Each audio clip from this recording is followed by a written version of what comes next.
এআইডিএফৰ লগত আমাৰ কোনো মিত্ৰতা নাই, কোনো সম্পৰ্ক নাই, দূৰ দূৰলৈকে নাই, কেতিয়াও নাই আৰু কেতিয়াও নাই। বাছ 3 বাৰত একেবাৰতে কৈ দিলোঁ, বাছ এইটো জানি লওক। তেওঁলোকৰ লগত আমাৰ কিছু পাৰ্টিৰ লগত এলায়েন্সৰ সভা হৈছে কেইদিনমান আগত, আপোনালোকে জানে। জিতেন্দ্ৰ সিং সাহেব, গৌৰৱ গগৈ ডাঙৰীয়া, আমাৰ ৰিপ্ৰেজেণ্ট আছে। এআইডিএফৰ কথাটো কিয় আপোনালোকে আনি থাকে বুজি নাপাওঁ। তেওঁলোকৰ এইটো বেলি মাৰ গৈছে, কিয় আপোনালোকে এইবিলাক কথা কৈ থাকে? আপোনালোকে আমাৰ কথা কৈ থাকক, সেইবিলাক কথা লৈ আহি আপোনালোকে স্পেচটো কিয় দি থাকে মিছামিছি?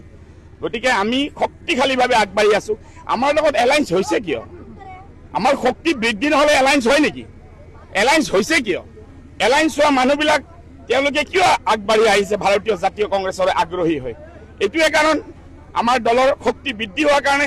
এতিয়া এটাহে কথা লাগে, আপোনালোকে অলপ মৰম কৰি দিব। এআইডিএফৰ লগত আমাৰ কোনো মিত্ৰতা নাই, কোনো সম্পৰ্ক নাই, দূৰ দূৰলৈকে নাই, কেতিয়াও নাই আৰু কেতিয়াও নাই। বাছ 3 বাৰত একেবাৰতে কৈ দিলোঁ, বাছ এইটো জানি লওক। তেওঁলোকৰ লগত আমাৰ কিছু পাৰ্টিৰ লগত এলায়েন্সৰ সভা হৈছে কেইদিনমান আগত, আপোনালোকে জানে। জিতেন্দ্ৰ সিং সাহেব, গৌৰৱ গগৈ ডাঙৰীয়া, আমাৰ ৰিপ্ৰেজেণ্ট আছে। এআইডিএফৰ কথাটো কিয় আপোনালোকে আনি থাকে বুজি নাপাওঁ। তেওঁলোকৰ এইটো বেলি মাৰ গৈছে, কিয় আপোনালোকে এইবিলাক কথা কৈ থাকে? আপোনালোকে আমাৰ কথা কৈ থাকক, সেইবিলাক কথা লৈ আহি আপোনালোকে স্পেচটো কিয় দি থাকে মিছামিছি? গতিকে আমি শক্তিশালীভাৱে আগবাঢ়ি আছোঁ।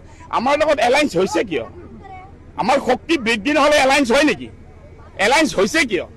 এলায়েন্স হোৱা মানুহবিলাক তেওঁলোকে কিয় আগবাঢ়ি আহিছে ভাৰতীয় জাতীয় কংগ্ৰেছৰ আগ্ৰহী হৈ? এইটোৱে কাৰণ, আমাৰ দলৰ শক্তি বৃদ্ধি হোৱাৰ কাৰণে। এতিয়া এটাহে কথা লাগে, আপোনালোকে অলপ মৰম কৰি দিব। এআইডিএফৰ লগত আমাৰ কোনো মিত্ৰতা নাই, কোনো সম্পৰ্ক নাই, দূৰ দূৰলৈকে নাই, কেতিয়াও নাই আৰু কেতিয়াও নাই। বাছ 3 বাৰত একেবাৰতে কৈ দিলোঁ, বাছ এইটো জানি লওক। তেওঁলোকৰ লগত আমাৰ কিছু পাৰ্টিৰ লগত এলায়েন্সৰ সভা হৈছে কেইদিনমান আগত, আপোনালোকে জানে। জিতেন্দ্ৰ সিং সাহেব, গৌৰৱ গগৈ ডাঙৰীয়া, আমাৰ ৰিপ্ৰেজেণ্ট আছে। এআইডিএফৰ কথাটো কিয় আপোনালোকে আনি থাকে বুজি নাপাওঁ। তেওঁলোকৰ এইটো বেলি মাৰ গৈছে, কিয় আপোনালোকে এইবিলাক কথা কৈ থাকে? আপোনালোকে আমাৰ কথা কৈ থাকক, সেইবিলাক কথা লৈ আহি আপোনালোকে স্পেচটো কিয় দি থাকে মিছামিছি? গতিকে আমি শক্তিশালীভাৱে আগবাঢ়ি আছোঁ। আমাৰ লগত এলায়েন্স হৈছে কিয়? আমাৰ শক্তি বৃদ্ধি নহ'লে এলায়েন্স হয় নেকি? এলায়েন্স হৈছে কিয়?